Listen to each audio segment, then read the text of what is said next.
Saskaņieši ir gatavi atzīt okupācijas faktu un ir pārliecināti, ka nokļūs pie varas. Kā ticamāko sadarbības partneri viņi redz Aivaru Lembergu.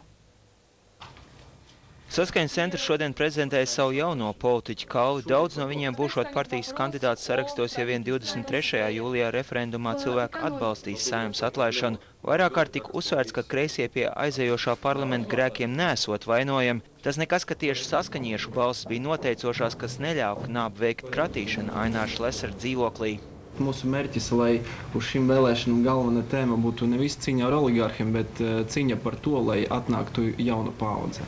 Vakar mēs runājam par korupcionieriem, līdz tam par birokrātiem un pašlaik par oligārhiem. Es domāju, ka daudzi grib izmantot tas iedzinas savu priekšvēlēšanu kampaņā. Saskaņiešiem nepatīk runāt par oligārhu tēmu, to monopolizējuši Vienotība un tagad arī Valdis Zatlers. Tieši Lembergs tiek minēts kā potenciālais sadarbības partners pēc vēlēšanām, ja vien kopā ar zaļzemniekiem izdotos savākt vairāk nekā 50 balsis. Lai neatbaidītu latviešu vēlētāju, saskaņieši gatavi atzīt Latvijas okupācijas faktu, gan izvirzot vairākus nosacījumus. Bija okupācija, bet neatzīstam, ka ir kaut kādi okupanti.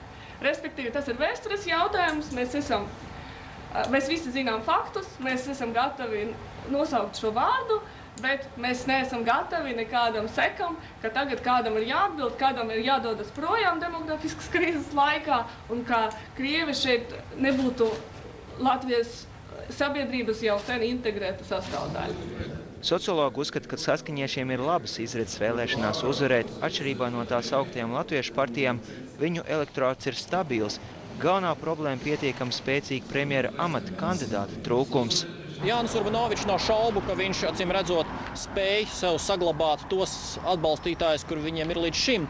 Bet es ar grūtībām iedomājos, ka viņš spētu izdarīt kaut ko tādu, uzrunāt kaut kādā tādā veidā, ka pēkšņi viņu kā jaunu politiķu atklātu liela daļa latviski runājušās auditorijas.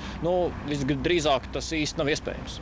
Lai gan Nils Ušakovs vēlēšanās nekandidēs, eksperti prognozē, ka Rīgas mēra portretu varēs redzēt uz daudzu galvaspilsētu ielas stūriem. Jānis Eglīts, Andrejs Kangals, TV3 ziņas.